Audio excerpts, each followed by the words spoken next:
یہ ہے میرا مبارک شہر جس میں دجال داخل نہیں ہو سکے گا، دجال داخل نہیں ہو سکے گا۔ ایسی برکتیں، رحمتیں اللہ تبارک و تعالی نے مدینہ طیبہ کو عطا فرمائی۔ پھر مسجد نبوی ہے، مسجد نبوی کی بڑی فضیلت ہے۔ ایک نماز صحیح بخاری کی روایت کے مطابق 1000 کے برابر، اور ابن ماجہ کی روایت کے مطابق حضور صلی اللہ علیہ وسلم نے فرمایا صلاۃ الرجل فی بیتہ بصلاۃ، آدمی اپنے گھر میں جو نماز ادا کرتا ہے جتنا اجر و ثواب اس کو ملتا ہے، وصلاتہ فی مسجد القبائل ب25 صلاۃ، وہی نماز اگر وہ اپنے محلے کی مسجد میں ادا کرتا ہے جہاں 5 وقت نماز ہوتی ہے مگر جمعہ نہیں ہوتا، تو تنہا پڑھنے سے 25 گنا زیادہ اجر و ثواب اللہ تبارک و تعالی عطا فرماتے ہیں۔ وصلاة الرجل وصلاته في المسجد الذي يجمع فيه ب500 صلاة، اور جب وہی نماز وہ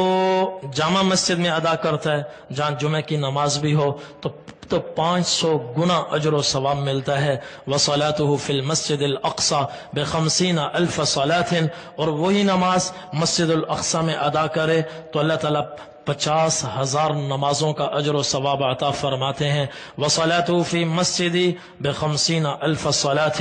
وہی نماز وہ میری مسجد نبوی میں ادا کرے تو مسجد الاقصی کی نسبت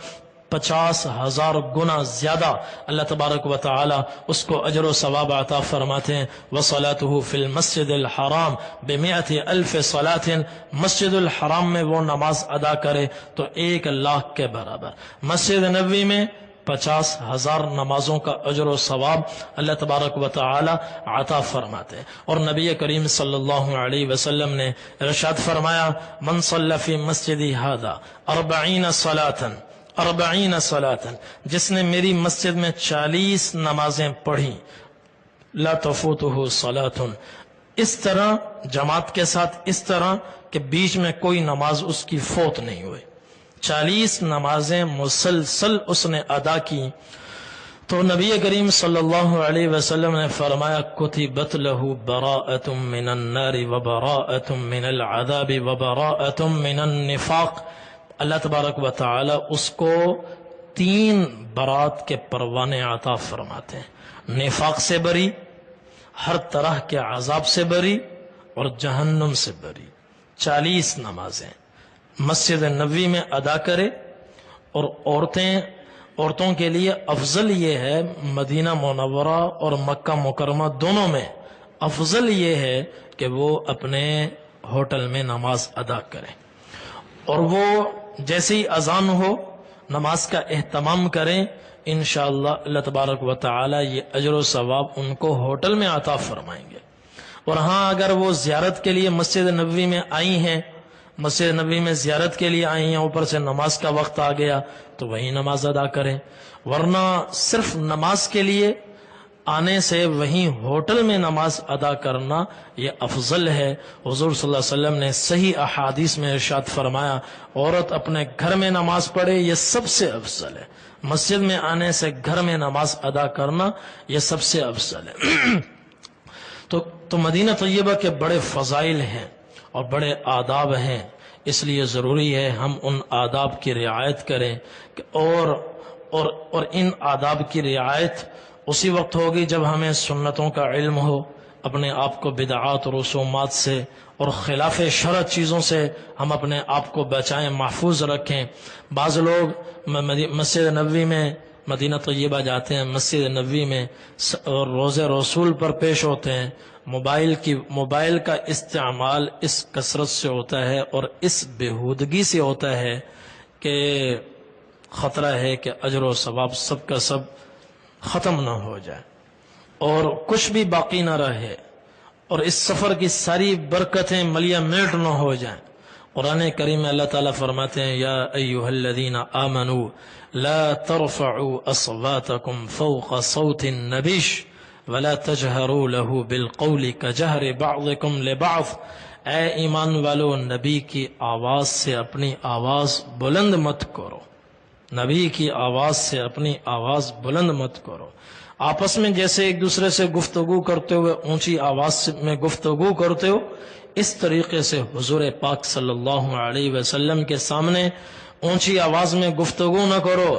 کہیں ایسا نہ ہو ان تحبط اعمالکم وانتم لا تشعرون، تمہارے سارے اعمال ضائع ہو جائیں اور تمہیں خبر تک نہ ہو، تم خوش فہمی میں مبتلا ہو، عمرہ بھی کر آئے، حج بھی کر آئے، مدینہ طیبہ کی حاضری بھی دے آئے، روزے رسول پر ہم سلام بھی پیش کر آئے، ہر نماز کے بعد ہم نے سلام پیش کیا، بس یہ خوش فہمیاں ہوں، مگر چونکہ آداب کی رعایت نہیں، ان تحبط اعمالکم وانتم لا تشعرون،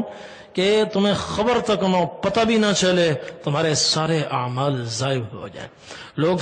سلام پیش کرنے جاتے ہیں، سلام پیش کرنے جا رہے ہوتے ہیں باب السلام سے، تو اسی ریلے میں گزر رہے ہوتے ہیں، ان کے ہاتھوں میں موبائل ہوتے ہیں، بالکل روزے آپ صلی اللہ علیہ وسلم کے روزے کے بالکل سامنے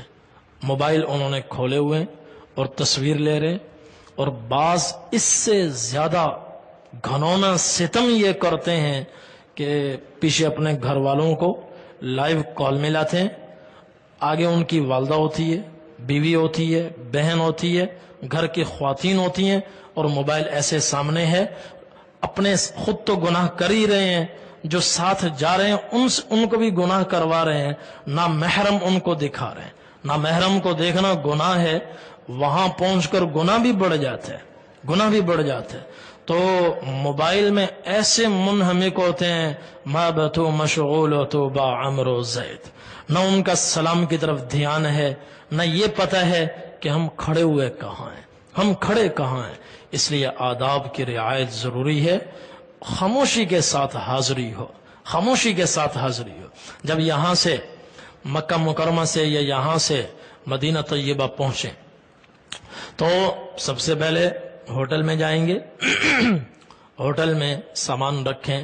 آرام کی ضرورت ہو کچھ دیر آرام کریں، غسل کریں، اور اچھے سے اچھا جو لباس ہمارے پاس ہو وہ لباس پہنیں اور اس پر خوشبو لگائیں، اور پھر آرام سے اطمینان سے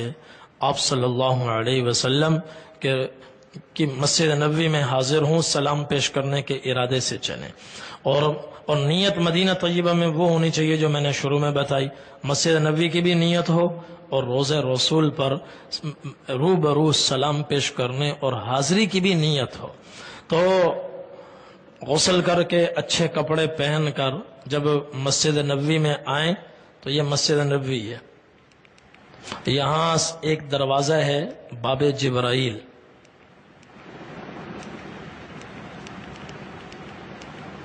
یہ باب جبرائیل 40 نمبر گیٹ ہے، 40 نمبر مسجد نبوی کا۔ اس طرف جو دروازہ ہے سب سے اخیر میں، جیسے یہ دروازہ ہے، اس کا نام ہے باب السلام، باب السلام، اور یہاں سے چاروں طرف سے ہوتے ہوئے 41 دروازے ہیں۔ اس ہاتھ پر اس کے بالمقابل جو گیٹ ہے اس کا نام ہے باب البقیع، اور اس پر نمبر ہے 41، اور یہاں بیچ میں ہے 40، بیچ کے نمبر مختلف دروازے ہیں۔ تو اس 41 کے ساتھ والا جو دروازہ ہے اس کا نام باب جبرائیل ہے، باب جبرائیل۔ اس دروازے سے داخل ہونا افضل ہے، لیکن عموماً چونکہ یہ دروازہ سیدھا ریاض الجنہ میں لے کر جاتا ہے، وہاں رش بہت زیادہ ہوتا ہے، اس لیے یہاں پر وہاں شرطہ بیٹھا ہوتا ہے، وہ ہر کسی کو اس وقت جانے نہیں دیتے، کبھی کبھی یہ دروازہ کھلتا ہے ورنہ جانا مشکل ہے۔ تو اس دروازے سے جب نہ جا سکیں تو دوسرا دروازہ ہے، پہلا گیٹ اس ہاتھ پر، اس کا نام ہے باب السلام۔ باب السلام سے داخل ہوں یا کسی بھی دروازے سے داخل ہوں، داخل ہونے کے بعد جب داخل ہوں تو داخل مسجد میں دایاں قدم پہلے رکھیں اور فوراً دعا پڑھیں، بسم اللہ والصلاة والسلام علی رسول اللہ، رب اغفر لی ذنوبی وافتح لی ابواب رحمتک، یہ دعا ہے۔ اور اس کے بعد فوراً ہی اعتکاف کی نیت کر لیں، نویت سنت الاعتکاف، یا دل میں یہ نیت ہو کہ میں اعتکاف کی نیت کرتا ہوں، اعتکاف کی نیت سے مسجد نبوی میں داخل ہوں، اور داخل ہونے کے بعد سب سے پہلے ریاض الجنہ میں آئیں۔ ریاض الجنہ میں یہ ریاض الجنہ ہے اگر موقع مل جائے، ورنہ یہاں بھی رش بہت ہوتا ہے، وہ لوگوں کو مختلف ٹکڑوں میں لے کر جاتے ہیں، پہلے کچھ لوگ جاتے ہیں، پھر اور جاتے ہیں، پھر اور جاتے ہیں، رکاوٹیں کھڑی ہوتی ہیں، تو سیدھا آدمی کے لیے جانا مشکل ہے رش کے ایام میں، خاص طور پر حج کے ایام میں بہت رش ہوتا ہے۔ ریاض الجنہ میں آ سکیں تو بہت اچھا ہے، اگر ریاض الجنہ میں نہ آ سکیں تو مسجد نبوی میں کسی بھی جگہ چلے جائیں، جہاں بھی موقع ملے وہاں 2 رکعات تحیت المسجد پڑھیں۔ اگر رش کا وقت ہو تو پھر باب السلام سے نہ آئیں، چونکہ باب السلام سے اب مسلسل لوگ سلام پیش کرنے جا رہے ہوتے ہیں اور اس راستے میں نماز پڑھنا مشکل ہے، تو پیچھے کوئی دروازہ باب الحجرہ یا باب الرحمہ کسی بھی دروازے سے داخل ہو کر 2 رکعت تحیت المسجد سب سے پہلے ادا کریں، اور اس کے بعد 2 رکعت مزید پڑھیں صلاۃ الحاجت کی، اور اس میں یہ دعا کریں، یا اللہ اب میں حضور پاک صلی اللہ علیہ وسلم کے روضہ اقدس پر سلام پیش کرنے کے لیے جا رہا ہوں، ادب کے ساتھ مجھے حاضری کی توفیق عطا فرما، اور میرا سلام اس طرح با ادب ہو اور آداب کی رعایت کے ساتھ ہو کہ وہ آپ صلی اللہ علیہ وسلم کی ذات گرامی میں مقبول ہو جائے، آپ کو پسند آئے، اور اس کی برکت سے یا اللہ میرے تمام گناہوں کو معاف فرما اور مجھے صحیح اور سچی حاضری کی توفیق عطا فرما صدق دل کے ساتھ۔ اور پھر وہاں سے دوبارہ باب السلام سے آئیں اور یوں سیدھا جائیں گے اس دروازے سے، باب البقیع سے ذرا پہلے اس ہاتھ پر مواجہ شریف ہوگا، یہ روضہ رسول ہے، یہ روضہ رسول کی تصویر ہے، اور اس میں یہ جو درمیان میں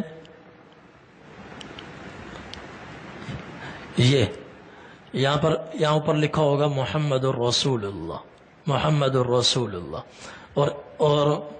اور یہاں پر آپ صلی اللہ علیہ، اس کے بالمقابل قبر مبارک ہے،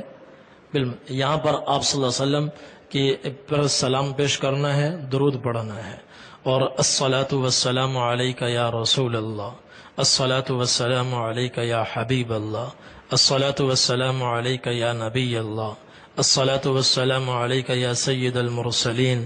یا خاتم النبیین یا قائد الغر المحجلین۔ آپ صلی اللہ علیہ وسلم کے جتنے بھی صفاتی نام ہیں، جتنے آئیں وہ پڑھتے جائیں اور سلام پیش کرتے جائیں، جتنی دیر موقع ملے یہاں سلام پیش کریں، اور سلام پیش کرنے کے بعد پھر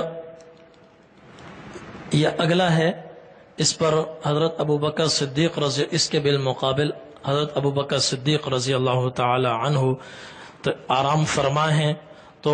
ان پر سلام پیش کریں، اور اس کے الفاظ اس طرح ہیں: السلام علیکم ورحمۃ اللہ وبرکاتہ، السلام علیک یا سیدنا خلیفۃ رسول اللہ ابا بکر الصدیق رضی اللہ عنہ۔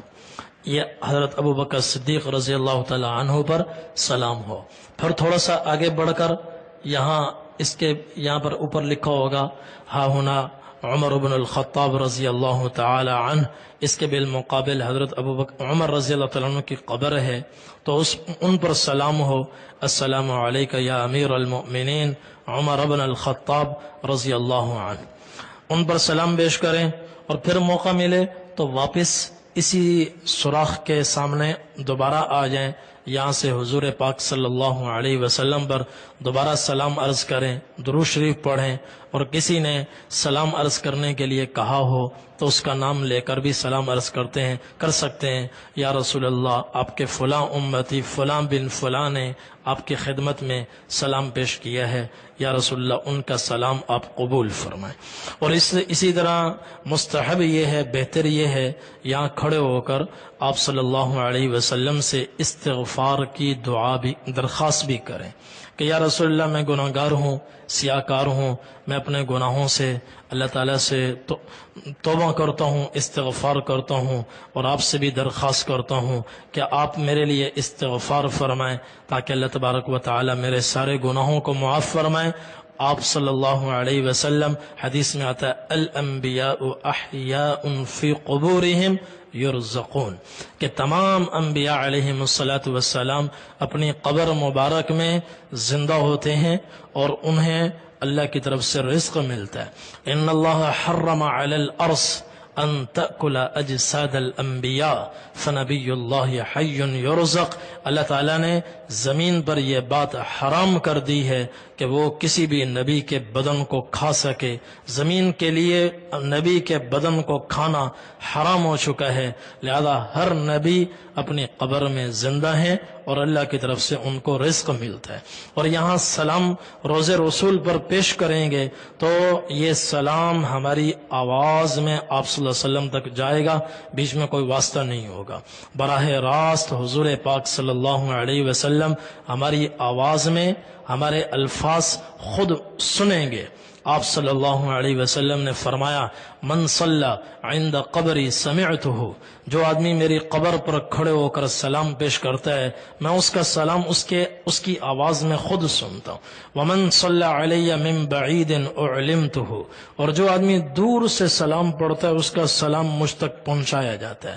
وہ کیسے پہنچتا ہے؟ حضرت عمار بن یاسر رضی اللہ تعالی عنہ نے عرض کیا یا رسول اللہ، آپ جب دنیا سے چلے جائیں گے تو ہم کیسے آپ پر سلام پیش کریں گے؟ آپ کی ہڈیاں بوسیدہ ہو جائیں گی؟ آپ نے فرمایا نہیں، میری ہڈیاں بوسیدہ نہیں ہوں گی، اللہ تعالیٰ نے زمین پر حرام کیا ہے کہ وہ انبیاء کے بدنوں کو کھائے، میں قبر میں زندہ ہوں گا تمہارا سلام سنوں گا۔ اور پھر میں دور سے پڑھو گے یا عمار ان للہ ملکا اعطاہ اسماع الخلائق کلہا وہو قائم علی قبری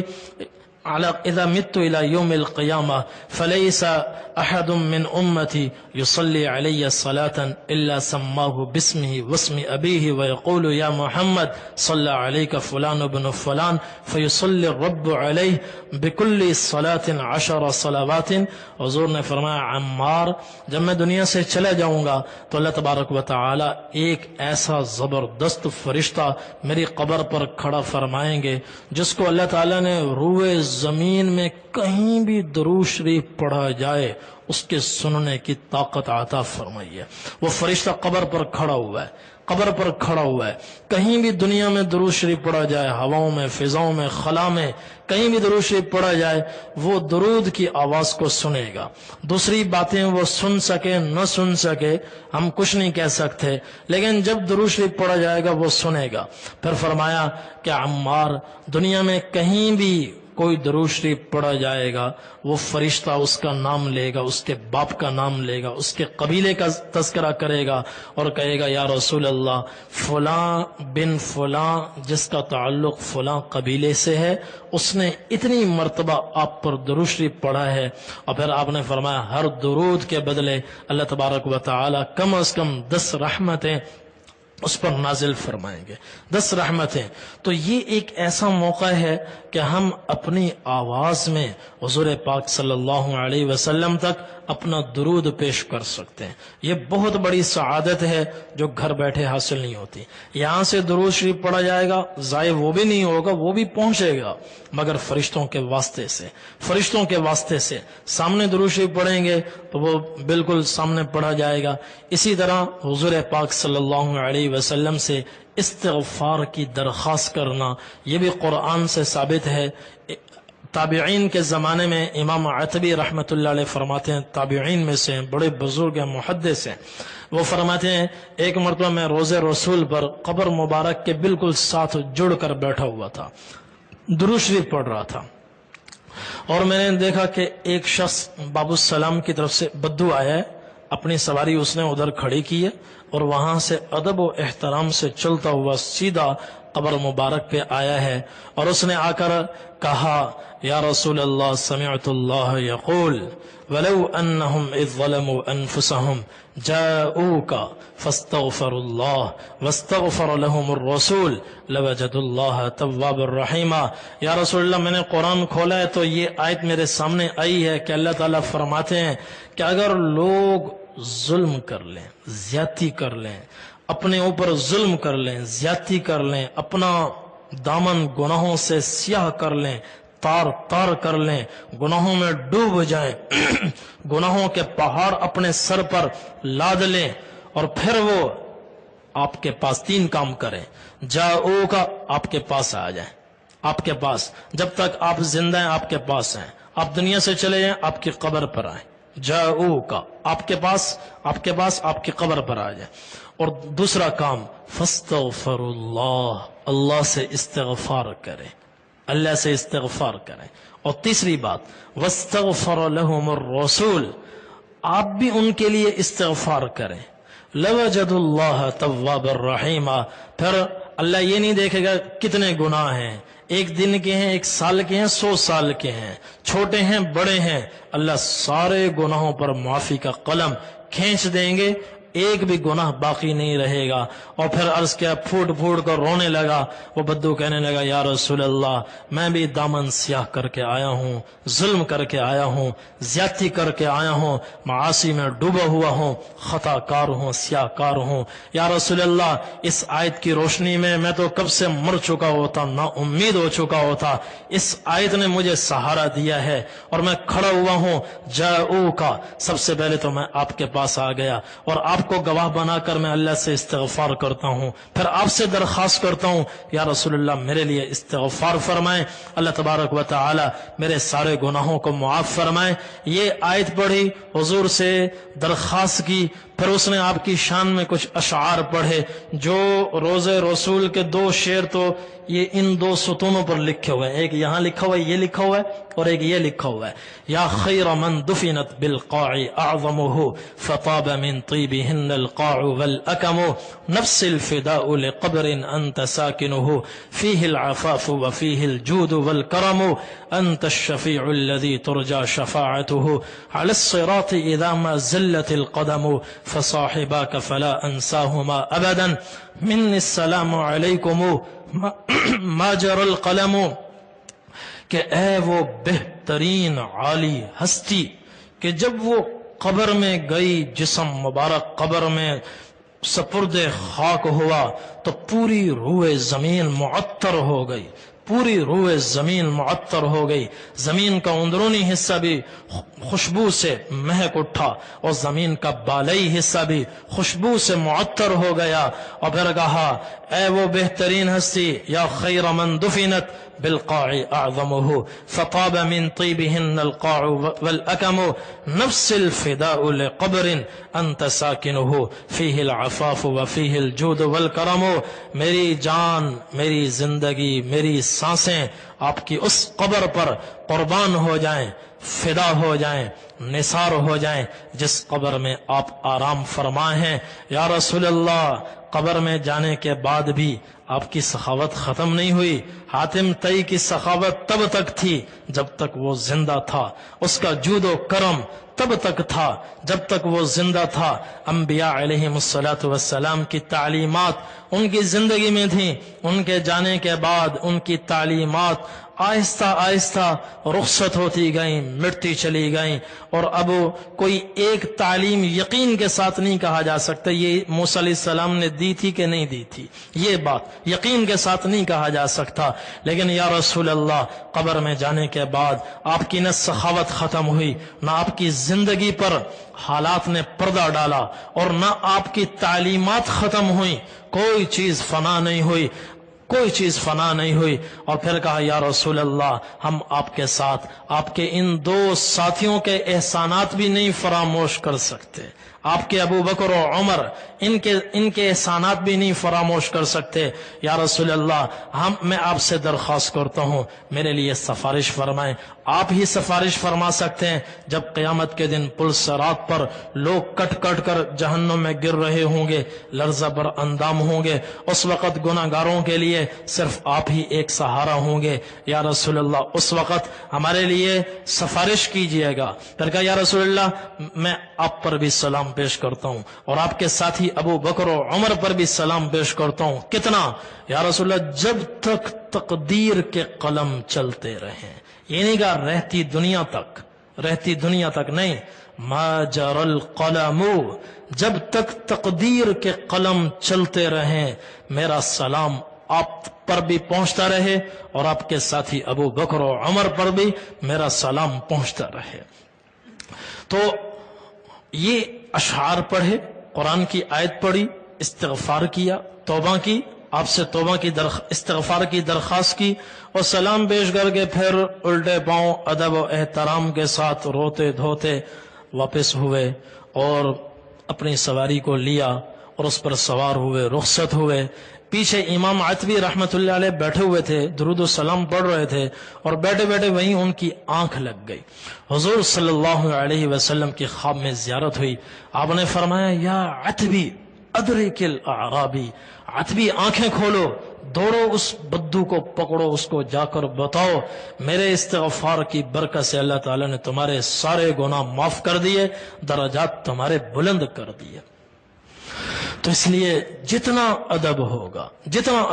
آپ خود سوچیں، قرآن کی یہ آیت ہمارے سامنے ہو، اور یہ آیت یہاں لکھی ہوئی بھی ہوتی ہے اوپر، یا ایھا الذین آمنوا لا ترفعوا اصواتکم فوق صوت النبی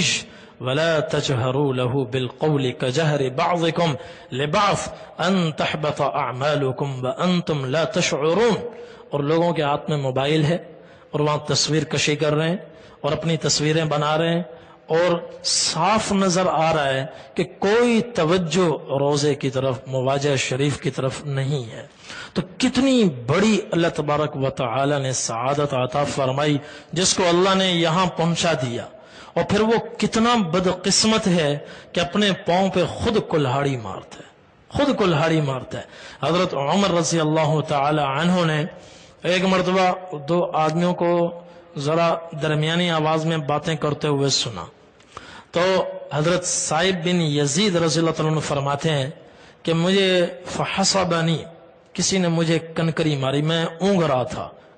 ہلکی ہلکی نیند آ رہی تھی بیٹھے ہوئے، تو مجھے کسی نے کنکری ماری، آواز نہیں دی، کنکری ماری، تو میری آنکھ کھلی، میں نے دیکھا کون، تو دیکھا سامنے حضرت عمر رضی اللہ عنہ کھڑے ہوئے تھے، انہوں نے مجھے اشارے سے بلایا، آواز نہیں دی، اشارے سے بلایا، تو میں حاضر خدمت ہوا، میں نے کہا جی، فرمایا یہ دو کون لوگ ہیں؟ میں نے کہا جی مجھے نہیں پتا، فرمایا ان دو کو پکڑ کر میرے پاس لاؤ، یہ آپس میں باتیں کر رہے ہیں۔ تو میں ان دونوں کو لے کر حضرت عمر رضی اللہ عنہ کے سامنے حاضر ہوا، تو حضرت عمر رضی اللہ عنہ نے فرمایا من انتما، کون ہو؟ من این انتما، کہاں سے آئے ہو؟ انہوں نے کہا جی من اہل الطائف، باہر سے آئے ہیں، طائف سے آئے ہیں، مدینے کے رہنے والے نہیں ہیں، باہر سے آئے ہیں۔ فرمایا لو کنتما من اہل المدینہ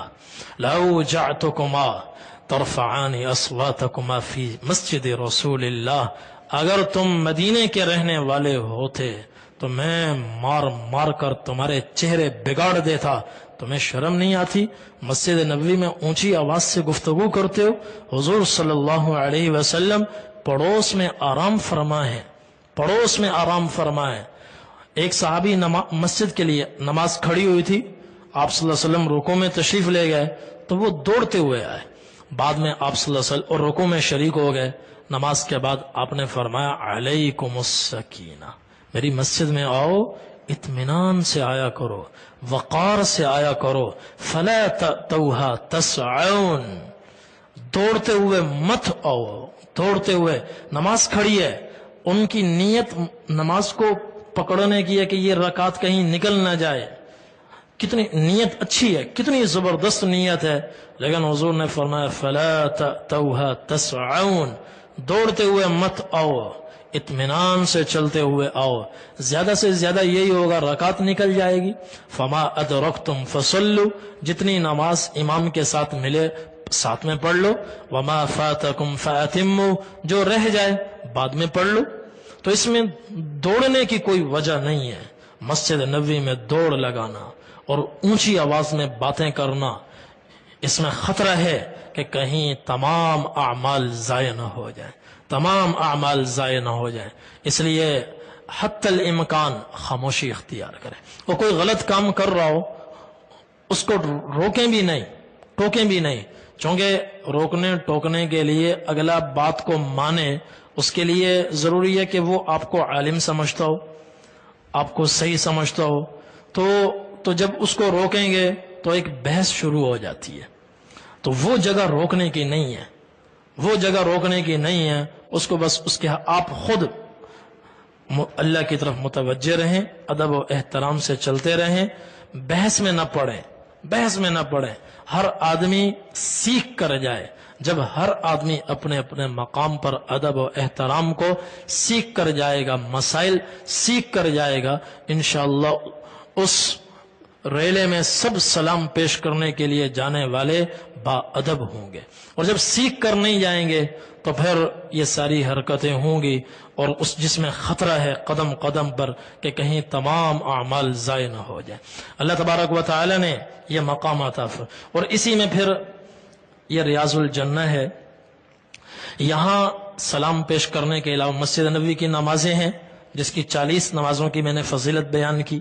اس کے علاوہ یہ ایک ریاض الجنہ کا مقام ہے۔ حضور نے فرمایا ما بین بیتی و ممبری روضۃ من ریاض الجنہ، کہ میرے ممبر اور گھر کے درمیان جو جگہ ہے، یہ ساری جگہ جنت کے ٹکڑوں میں سے ایک ٹکڑا ہے۔ ممبر یہ نظر آ رہا ہے آپ کو، یہ ممبر ہے، اور میں آپ کو یہ گھر کی دیوار ہے، یہ گھر کی یہ ستون اس گھر کی دیوار میں ہے، گھر کی دیوار میں ہے، اور یہ ممبر ہے، یہ ممبر ہے۔ یہ پورا ٹکڑا، اس میں سبز قالین ہوتے ہیں، یہ پورا ٹکڑا یہ جنت کے باغوں میں سے ایک باغ ہے۔ اور یہ جو آپ کو اس میں یہ محراب النبی ہے، یہ جگہ آج کل امام یہاں کھڑے ہوتے ہیں، یہ وہی جگہ ہے جہاں کھڑے ہو کر نبی کریم صلی اللہ علیہ وسلم نماز پڑھاتے تھے، اور یہ ممبر ہے، ممبر ہے۔ حضرت ابو سعید خدری رضی اللہ تعالیٰ عنہ فرماتے ہیں نبی کریم صلی اللہ علیہ وسلم آخر زندگی میں جب بیمار ہو گئے، اور وہ بیماری آخری بیماری ثابت ہوئی اور دنیا سے جانے کا سبب بنی، اس بیماری میں ایک دن آپ صلی اللہ علیہ وسلم مسجد میں تشریف لائے۔ حضرت علی رضی اللہ تعالیٰ نے سہارا دیا ہوا، حضرت عباس رضی اللہ تعالیٰ نے سہارا دیا ہوا، اور سر مبارک میں شدید درد تھا جس کی وجہ سے آپ نے پٹی باندھی ہوئی تھی۔ تو آپ سیدھا ممبر پر تشریف لائے،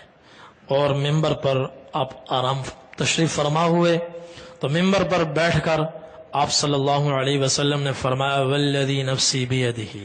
انی لانظر الی حوضی من مقامی ھذا، اس ذات کی قسم جس کے قبضہ و قدرت میں میری جان ہے، میں یہاں اپنی اس جگہ بیٹھے ہوئے حوض کوثر کو دیکھ رہا ہوں، یہاں سے میں حوض کوثر کو دیکھ رہا ہوں۔ پھر آپ نے فرمایا، کسی کا تذکرہ فرمایا، آپ نے فرمایا ان عبدا عرضت علیہ الدنیا وزینتها فاختار الآخرہ، کہ ایک بندہ ہے اللہ نے اس کے سامنے آخرت بھی پیش کر دی، دنیا بھی پیش کر دی، دنیا کی باغ و بہار، دنیا کی نعمتیں، دنیا کی زیب و زینت بتا دیا، جتنا چاہو دنیا میں رہو، اب مزے ہی مزے ہوں گے۔ وہ دکھ کے دن چلے گئے، تکلیفوں کے دن چلے گئے، اب آگے جتنا عرصہ وہ بندہ رہے راحت ہی راحت، سکون ہی سکون، اطمینان ہی اطمینان، مزے ہی مزے ہوں گے۔ بولو کیا کہتے ہو؟ اس بندے نے کہا نہیں، اب دنیا میں نہیں رہنا، اب مجھے آخرت چاہیے۔ تو اس نے دنیا پر آخرت کو ترجیح دی۔ حضرت ابو سعید خدری فرماتے ہیں ہم حضور کے گرد بیٹھے ہوئے تھے، تو اس میں ابو بکر بھی تھے، عمر بھی تھے، دوسرے بڑے بڑے صحابہ بھی تھے۔ ہم ایسے واقعہ سن رہے تھے، آپ ایک شخص کا واقعہ بیان فرما رہے ہیں، ایک آدمی کا واقعہ بیان فرما رہے ہیں، ہم سن رہے ہیں۔ ہم نے اچانک ابو بکر صدیق رضی اللہ عنہ کو دیکھا تو وہ زار و قطار رو رہے ہیں۔ ہم نے کہا اس بوڑھے آدمی کو کیا ہو گیا؟ اللہ کے نبی کسی شخص کی خبر دے رہے ہیں اور یہ رو رہے ہیں، اور اس ساتھ میں کہہ رہے ہیں نفدیک بآبائنا و امہاتنا و انفسنا و اموالنا یا رسول اللہ، اللہ کے رسول ہماری مائیں آپ پر قربان، ہمارے آباء و اجداد آپ پر قربان، ہماری زندگیاں آپ پر قربان، ہمارے مال و متاع آپ پر نثار، اللہ کے رسول۔ اور ہم پریشان کہ ان کو کیا ہو گیا۔ تو کچھ ہی دن گزرے، فرمایا اس کے بعد حضور ممبر سے نیچے اترے، پھر کبھی ممبر پر نہیں بیٹھ سکے، یہ آپ کا آخری خطبہ تھا۔ اور 2-4 دن کے بعد جب دنیا سے رخصت ہوئے تو اس وقت ہمیں پتہ چلا وہ جس کی خبر حضور دے رہے تھے کوئی اور نہیں، وہ خود حضور پاک صلی اللہ علیہ وسلم تھے۔ حضور کے اشارات کو ابو بکر سمجھتے تھے اور کوئی نہیں سمجھتا تھا، حضرت ابو بکر صدیق رضی اللہ تعالیٰ عنہ سمجھتے تھے۔ تو بہرحال یہ بڑا ادب کا مقام ہے، اور یہ حصہ اصحاب صفہ کا چبوترا ہے۔ یہاں کچھ صحابہ کرام جو دین کا علم حاصل کرنے کے لیے صبح و شام یہیں پڑے رہتے تھے، اور دن میں لکڑیاں جمع کرتے تھے اور پانی بھی ڈھو ڈھو کر آتے تھے آنے والے نمازیوں کے لیے، ان کے پینے کے لیے مسجد نبوی میں پانی بھی رکھتے تھے اور لکڑیاں کاٹتے تھے اور ان کو بیچتے تھے، اور جو کچھ حاصل ہوتا تو اس سے اپنا گزر بسر بھی کرتے۔ 24 گھنٹے وہ یہیں پڑے رہتے، اور کہیں سے کچھ آ گیا تو وہ کھاتے تھے۔ صحابہ کرام کھجور کے گچھے لے کر آتے تھے، یہیں اوپر لٹکا دیتے تھے، تو وہ توڑتے نہیں تھے، خود ہی جو کھجوریں گرتی تھیں بس وہی اٹھا اٹھا کر کھاتے تھے۔ اور کبھی کسی کو کوئی صحابی لے گیا اپنے ہاں کھانے کے لیے، کوئی اپنے ہاں سے کھانا لے کر آیا، آپ صلی اللہ علیہ وسلم کے گھر میں کھانا پہنچتا تو آپ صلی اللہ علیہ وسلم ان کی خاطر تواضع فرماتے۔ تو یہ اصحاب صفہ کا چبوترا ہے، تو یہ بھی بڑی مبارک جگہ ہے، ان کی یادگار ہے۔ یہاں پر یہ بھی ریاض الجنہ کے بالکل قریب ہے، اور آپ صلی اللہ علیہ وسلم کے گھر کے پیچھے کی طرف یہ جگہ ہے۔ یہاں پر بھی نوافل ادا کرنے چاہیے اور نماز پڑھنی چاہیے، موقع مل جائے۔ یہ باب السلام ہے، یہ باب النساء ہے، عورتوں کا دروازہ۔ عورتوں کا دروازہ یہ باب الملک فہد 21 نمبر گیٹ کے اس طرف ہے۔ یہ باب النساء عورتوں کا، وہاں مشہور جگہ ہے، کسی سے بھی معلوم کر لیں گے۔ اور یہ ہے جنت البقیع۔ جنت البقیع مسجد نبوی کے باب البقیع سے سامنے نکلیں گے تو سامنے جنت البقیع ہے، بقیع کے دروازے سے نکلیں گے تو سامنے جنت البقیع ہے۔ تو یہاں بڑے بڑے صحابہ کرام یہاں مدفون ہیں، اور بڑے بڑے اولیاء اللہ، بزرگان دین، اسلاف، قطب، اقطاب، ابدال، بڑے بڑے یہاں مدفون ہیں۔ لہذا یہاں بھی حاضری ہونی چاہیے، اور یہاں آ کر ان حضرات کے لیے ایصال ثواب بھی ہو، دعائے مغفرت بھی ہو، اور ان کے وسیلے سے دعا بھی ہو، یا اللہ ان کے طفیل ہمارا بیڑا بھی پار فرما، ہمارے گناہوں کو معاف فرما، ہمارے درجات بلند فرما، اپنی محبت عطا فرما، تعلق نصیب فرما۔ اور یہ جبل احد ہے جہاں احد کے 70 صحابہ یہاں شہید ہوئے اور یہیں مدفون ہیں، اور سید الشہداء حضرت حمزہ رضی اللہ عنہ بھی یہیں مدفون ہیں۔ پیچھے جبل احد ہے، جبل احد ہر چیز کو، ذرے ذرے کو اللہ نے شعور دیا ہے، حس دی ہے۔ وَإِن مِّن شَيْءٍ إِلَّا يُسَبِّحُ بِحَمْدِهِ، ذرے ذرے کو اللہ نے اتنا حس ضرور دیا ہے کہ وہ اللہ کی تسبیح پڑھے، مگر اتنا حس نہیں ہے کہ وہ، حس میں اتنا اضافہ نہیں ہے کہ وہ کسی سے محبت کرے، کسی سے محبت کرے۔ بے جان چیزوں میں اتنی حس ہے کہ وہ اللہ کا ذکر کرے، اس سے زیادہ نہیں۔ مگر جبل احد کے بارے میں حضور صلی اللہ علیہ وسلم نے فرمایا، اس کو اللہ نے زائد حس عطا فرمائی ہے۔ ھذا جبل یحبنا ونحبہ، یہ وہ پہاڑ ہے جو ہم سے محبت کرتا ہے، ہم اس سے محبت کرتے ہیں، وہ ہم سے محبت کرتا ہے، ہم اس سے محبت کرتے ہیں۔ اس لیے جبل احد پر بھی حاضری ہو۔ اور یہ مسجد قباء ہے، مسجد نبوی کا جو 6 نمبر گیٹ ہے اس کے سامنے سے ایک روڈ جا رہا ہے، سیدھا مسجد قباء جاتا ہے، سیدھا مسجد قباء۔ اور پیدل آدمی جانا چاہے 20-22 منٹ میں آرام سے پہنچ جاتا ہے، 20-22 منٹ میں۔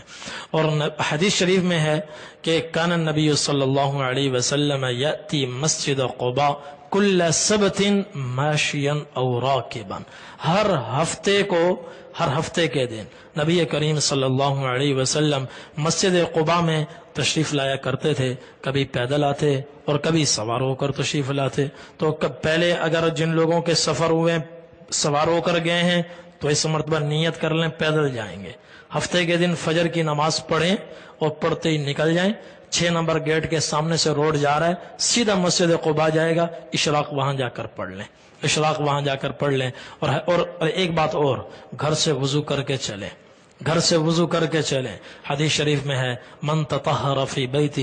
ثم اتی مسجد قباء فصلی فیہ رکعتین کان لہ کاجر العمرہ، کہ جو آدمی گھر میں وضو کرے پھر مسجد قباء آئے اور یہاں آ کر زیادہ نہیں کم از کم 2 رکعت پڑھ لے، اللہ تبارک و تعالی مقبول عمرے کا اجر و ثواب عطا فرمائیں گے۔ تو گھر سے وضو کر کے، اس حدیث میں گھر سے وضو کر کے چلے، تو گھر سے وضو کریں۔ فجر کی نماز کے بعد جو میں نے ترتیب بتائی ہے، فجر کی نماز کے بعد ٹھنڈا وقت ہوتا ہے، نکل جائیں 6 نمبر گیٹ سے، انشاءاللہ 20-22 منٹ میں آپ مسجد قباء پہنچ جائیں گے۔ تو وہاں پر 2 رکعت نماز پڑھ لیں اور یہ سارے فضائل حاصل کر لیں جب حج ہو جائے،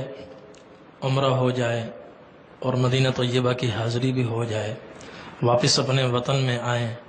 تو حدیث شریف میں ہے کہ نبی کریم صلی اللہ علیہ وسلم جب کبھی کسی غزوے سے تشریف لاتے یا حج سے تشریف لاتے یا عمرے سے تشریف لاتے تو وطن پہنچ کر آپ صلی اللہ علیہ وسلم یہ دعا پڑھتے 3 مرتبہ۔ سب سے پہلے آپ اللہ اکبر اللہ اکبر اللہ اکبر کہتے، اور اس کے بعد آپ صلی اللہ علیہ وسلم یہ پڑھتے لا الہ الا اللہ وحدہ لا شریک لہ لہ الملک ولہ الحمد وہو علی کل شیء قدیر۔ پھر آئبون تائبون عابدون ساجدون لربنا حامدون، صدق اللہ وعدہ وانجز وعدہ وہزم الاحزاب وحدہ۔ یہ آپ صلی اللہ علیہ وسلم وطن پہنچ کر دعا کیا کرتے تھے، اور یہ دعاؤں کی کتابوں میں کہیں آپ کو دعا انشاءاللہ مل جائے گی، تو اس کو یاد کر لیں، وطن واپس آ کر یہ دعا پڑھیں۔ اور اسی طرح جو دوسرے عزیز و اقارب ہیں ان کے لیے مستحب یہ ہے، سنت یہ ہے، حدیث شریف میں ہے کہ کوئی حاجی مل جائے گھر پہنچنے سے پہلے اس کو پکڑ لیں، سلام کریں، مصافحہ کریں، اور اس سے استغفار کی درخواست کریں، دعا کی درخواست کریں، اس لیے کہ وہ بخشایا ہے اور اس کی دعا فوراً قبول ہوتی ہے۔ تو حجاج کرام سے، معتمرین سے، یہاں مقامی حضرات واپسی پر دعاؤں کی ضرور درخواست کریں۔